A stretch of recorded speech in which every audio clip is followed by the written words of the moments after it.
এলাকার মানুষ সুন্দরী মহিলা দেখে লোভ লেগে গেছে। দুইজনে ওই নারীকে কুপ্রস্তাব দিল, ও জোহরা তুমি আমাদের সঙ্গে জেনা করো। জোহরা ডাক দে বলে, হারুত আর মারুত জেনা করতে পারি, কিন্তু শর্ত হলো তোমরা কুফরি করা লাগবে, আল্লাহকে অস্বীকার করা লাগবে। তোমরা বলো আল্লাহ কেউ নাই, সৃষ্টিতে আল্লাহ বলে কিছু নাই। যদি আল্লাহকে অস্বীকার করতে পারো তাহলে তোমাদের সঙ্গে আমরা জামি জেনা করব। হারুত মারুত বলল, না, আল্লাহকে অস্বীকার করতে পারবো না। জোহরা ডাক দে বলল, হারুত আর মারুত তাহলে শোনো, এই যে একটা বালক আছে, বালক হত্যা করা লাগবে এবং মদ পান করা লাগবে। যদি মদ পান করতে পারো আর হত্যা করতে পারো, আমার সঙ্গে জেনা করতে পারবা। হারুত আর মারুত দুইজন জোহরার প্রস্তাবে রাজি হয়ে গেল। ইমাম হাজরাতে আল্লাহ নবী বলতেছেন, জোহরার প্রস্তাবে হারুত আর মারুত রাজি হয়ে গেল। রাজি যখন হয়ে গেছে, হারুত আর মারুত দুইজন একটা বালক ছেলেকে হত্যা করে ফেলল। এরপরে তারা মদ পান করলো, জোহরার সঙ্গে তারা জেনা করলো। আল্লাহ ডাক দিলেন, হারুত আর মারুত তোমরা না ফেরেশতা, পৃথিবীতে মানবীয় গুণাবলী পাওয়ার পরে যাইয়ে তোমরা জোহরার সুন্দরীর কপটে পড়িয়া জেনাও করলা, মানুষও হত্যা করলা, মদও পান করলা। হারুত আর মারুত, আমি আল্লাহ পবিত্র, আমি আল্লাহর জায়গা পবিত্র, আমি রব পবিত্র ছাড়া গ্রহণ করি না। তোমরা যেহেতু ফেরেশতা, আর কোনোদিনও তোমরা আসমানে আসতে পারবা না।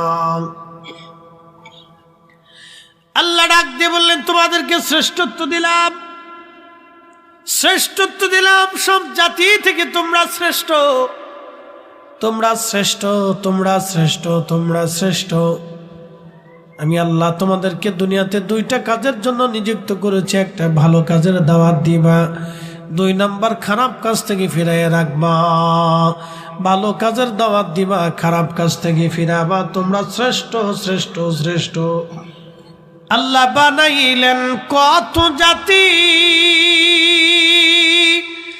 হইল না তার প্রেম প্রীতি,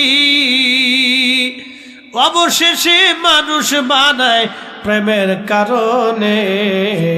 প্রেমের ডোরি বান্দরে মদিনার শনে। খুবই মনোযোগ দিবেন। বনি ইসরায়েলের একজন আবেদ 24 ঘন্টা তেনার খানেকার মধ্যে ইবাদত করে। খানেকা, খানকা, আগের অলিদেরও খানকা ছিল, এখনো খানকা আছে, আগেও খানকা ছিল। খানকার পীর রাজপথের বীর, কি কথা গণ ঠিক কিনা? শাহজালাল মুজাদ্দিদি শুধু খানকার পীর ছিলেন না, রাজপথের বীর ছিলেন। শুধু তাসবিহ পড়েন নাই, জিহাদের ময়দানে তলোয়ার হাতে নিয়ে আল্লাহর জমিনে জিহাদও করেছে। কথা গণ ঠিক কিনা? শুধু তাসবিহ পড়েন নাই, জিহাদও করেছে। হাজিরিন খুব মনোযোগ দিয়ে 24 ঘন্টা পরে আবেদ আল্লাহর ইবাদতে কাটায়, 24 ঘন্টা ইবাদতে কাটায়। তো এলাকার কিছু বখেটে মানুষ চিন্তা করলো, ওর একটু পরীক্ষা করার দরকার। 24 ঘন্টা ইবাদত করে, এটার একটু পরীক্ষা করি। তার একটা পতিতা নারীকে ঠিক করলো, বলল, তুমি যদি তার সঙ্গে জেনা করতে পারো এত টাকা দেব। এদেশে যে ভালো কাজ করবে তাকে মানুষ বলদ মনে করে, খারাপ কাজ করলে মানুষ মনে করে বিরাট বড় চালাক। তো তৎকালীন সময় আবিদ 24 ঘন্টা আল্লাহর ইবাদতে কাটায়, 24 ঘন্টা ইবাদতে কাটায়। এলাকার ফাসেক লোকেরা চিন্তা করলো, তার একটু পরীক্ষা করি। একটা পতিতা নারী যারা ঠিক করলো টাকা দিয়া, তুমি যদি যুবকের সঙ্গে জেনা করতে পারো খানকার মধ্যে, তাহলে তোমার এত পয়সা করে দেব। মহিলা রাজি হয়ে গেছে। পতিতা তো পয়সা পালি কাজ, কারণ বেহায়া যারা দুনিয়াতে যত বেহায়া নারী দেখবেন, বেহায়া নারীদের কোনো শরম লজ্জা নাই। কি কথা কন না কেন? বেহায়া বেড়িদের শরম লজ্জা কিচ্ছু নেই, বেহায়া বেড়িদের কোনো শরম লজ্জা নাই। এজন্য বিয়ে করলে হিসাব কিতাব করে করেন, টিকটক করেন না। তো পতিতা নারী একদিন রাতের আধারে আকাশে বৃষ্টি পড়তেছে, টুপি টুপি টুপি টুপি বৃষ্টি, ঝড় তুফানের রাত্রে চিন্তা করলো আজকে সুযোগ। তো ঘরের দরজায় এসে টুকা দিছে, কে? তো যারা বুজুর্গ হয় মনে রাখবেন তারা সহজ সরল হয়, দুনিয়ার ফ্যাজগোজ রাজনীতি ফাজনীতি বুঝে না। তো যাই হোক, বুজুর্গ যারা তারা সহজ সরল হয়, তারা এত ফ্যাজগোজ বুঝে না। তো সে তো 24 ঘন্টা আল্লাহর ইবাদত করে। এই টুকা দিছে, কে? আমি এক নারী বিপদে পড়ে আপনার ঘরের সামনে আসছি, ঝড় তুফান চলতেছে, অন্ধকার রাত, আমি পথ হারিয়ে ফেলছি। High high. বুজুর্গ লোক চিন্তা করলো সর্বনাশ, এক মহিলা বিপদগ্রস্ত অন্ধকার রাতে। তো দরজা খুলে দিছে, খুলে দিয়ে দেখে কামড় ভিজে টিজে গেছে। বলতেছে, আপনি এত রাত্রে কোথার থেকে কেমনে কেমনে? আমি পথ হারিয়ে ফেলছি, হুজুর আমার একটু আশ্রয় দেন। তো সহজ সরল মানুষটা তার খানকার ভিতরে কাপড় টানিয়ে বলল, আপনি ভিতরে থাকেন, সকাল হলে চলে যাবে। এই বুজুর্গ ওই নারীকে জাগা দেওয়ার পরে কিন্তু নারীর মনে চিন্তা তো ভিন্ন, বুজুর্গর মনে চিন্তা ভিন্ন।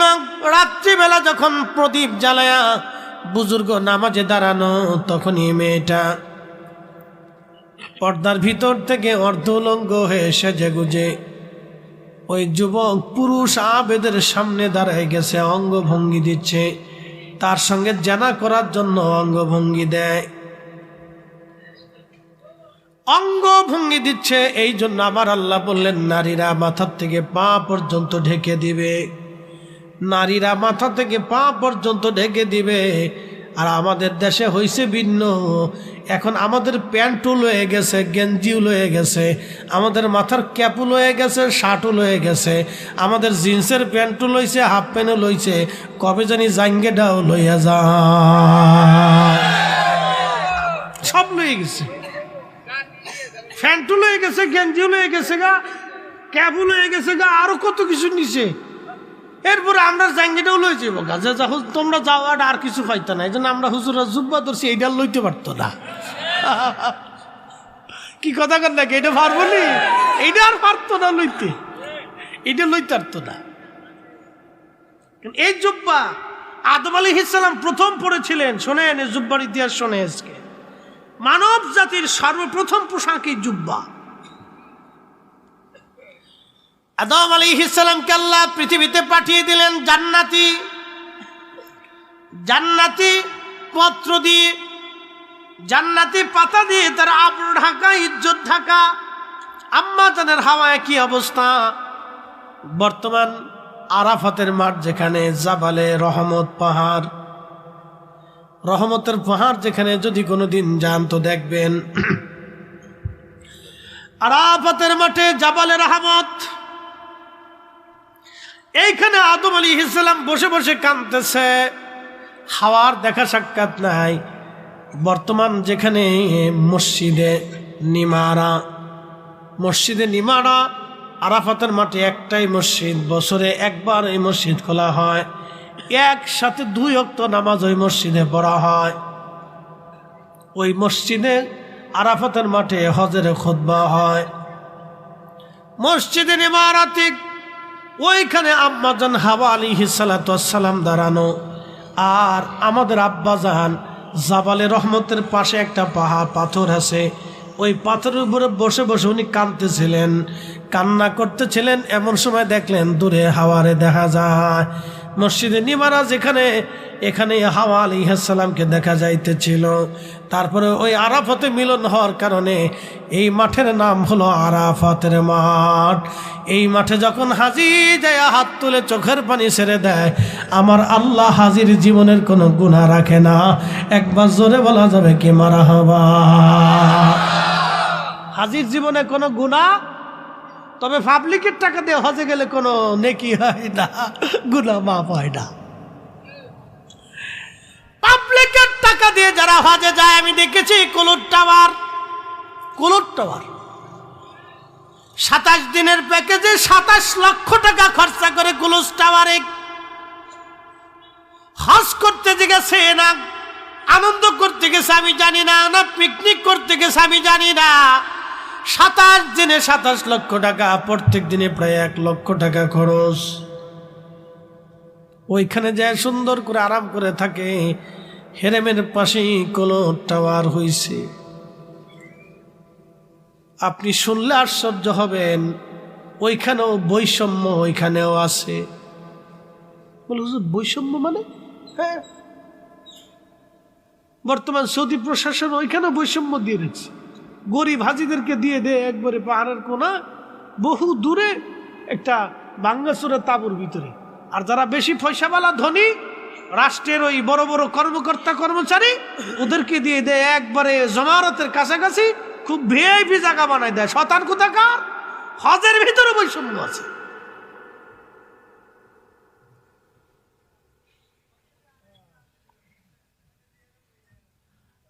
মুসলমান খুব ভালো করে বুঝে যাবেন। সব আমি ঘুরে ঘুরে পর্যবেক্ষণ করছি। আমাকে সর্বনাশ, এটি কি হচ্ছে? হজের ভিতরে বৈষম্য। জমারাতের কাছে ওখানে জায়গা করে দিছে যাতে শয়তানরে ফাতর মারতে যাইতে 15-20 মিনিট লাগে। আর যার তো গরিব হাজি আছে সব ওই কোনার দিয়ে দিবে। ও হাইটে যাইতে যাইতে জান শেষ। কত হাজি মরি গেছে আমার চোখের সামনে।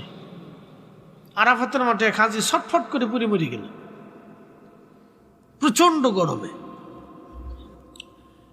এই পতিতা নারী অঙ্গভঙ্গি দেয় জানা করার জন্য। ঠিক তখনই যুবক আবিদ বুঝতে পেরেছে এই মহিলা তো খারাপ উদ্দেশ্য নিয়ে আমার কাছে আসছে। আয় হায়, উপায় কি এখন?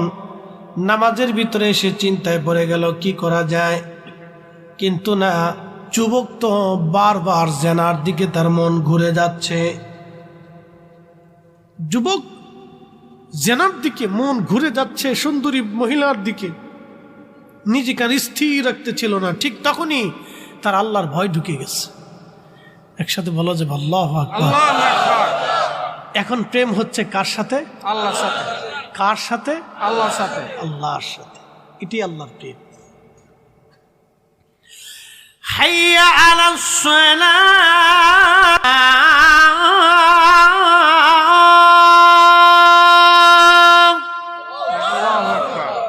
দোকানে ঝাঁপ বন্ধ হবে, কাজ বন্ধ হবে, দুনিয়ার সব কিছু গোটাইয়া আপনি যখনই মসজিদে চলে এসে নামাজে দাঁড়ায় যাবেন, তখনই প্রেম হবে কার সাথে? যখন নামাজে দাঁড়িয়ে যাবেন, রোজা রেখেছেন, সন্ধ্যার সময় ইফতার হবে, খাবার সামনে রয়েছে, এসে গেল, প্রচন্ড তৃষ্ণা, আপনার পেটের মধ্যে ক্ষুধা, দামি দামি খাবার আপনার সামনে, পানিও আপনার সামনে, আপনি তখনও পানি খান না, খাবার খান না। তখনই আমার আল্লাহ ডাক দেয় ফেরেশতারা, তোমরাই না বলছিলা ওয়া নাহনু নুসাব্বিহু বিহামদিকা ওয়া নুকাদ্দিসু লাক, তোমরা না বলছিলা তোমরাই তাসবিহ করবা, তোমরা জিকির করবা, তোমরা ইবাদত করবা। দেখো আমার বান্দারা সারাদিন রোজা রাখছে, খাবার সামনে, পানি সামনে, তারপরেও আমার বান্দারা খায় না, পানি পান করে না, আমি আল্লাহর ভয়ে। ফেরেশতারা রে, তোরা সাক্ষী থাক, আমার বান্দাদের জীবনের সব গুনাহগুলি আমি আল্লাহ এই মুহূর্তে মাফ করে দিলাম। প্রেম হয় কার সাথে? আল্লাহর সাথে। আল্লাহর সাথে। এই জন্য সৃষ্টির কোন মাখলুকের সাথে আল্লাহর প্রেম হয় নাই। وخلق الجن من مارج من نار, আগুনের শিখা থেকে আমি জিন সৃষ্টি করেছি। এই জন্য ওরা উগ্র, লম্বা লম্বা হায়াত। কোন কোন জিনের 5000 6000 বছর হায়াত, 4000 3000 বছর পর্যন্ত ওরা বেঁচে থাকে। আর পূর্ববর্তী জিন যারা ছিল তাদের 50-60 বছর পর্যন্ত পৃথিবীতে তারা বেঁচে থাকতো। এত বড় লম্বা হায়াত ছিল। কিন্তু জিনদের মধ্যে আমি খাজা বাবা আজমিরি পাবেন না। কি কথা কন না কেন? জিনদের ভিতরে মুজাদ্দিদ আল ফিসানি পাবেন না, জিনদের ভিতরে ইমাম আজম আবু হানিফা পাবেন না, জিনদের মধ্যে ইমাম মালিক পাবেন না, ইমাম শাফিঈ, ইমাম আহমদ ইবনে হাম্বল, হুজুর গাউসে পাক খাজা বাবা আজমিরি, খাজা মহিউদ্দিন নকশবন্দ বুখারী, শাহজালাল ইয়ামানি, মুজাদ্দিদ আল ফাসানি সিরহিন্দি, কুতুবউদ্দিন কাকি, নিজামউদ্দিন আউলিয়া, হযরত রাবিয়া বসরি, হাসান বসরি, হযরত রাবিয়া বসরি, হাসান বসরি। জিনদের মধ্যে আপনি এরকম পাবেন না আবু বকর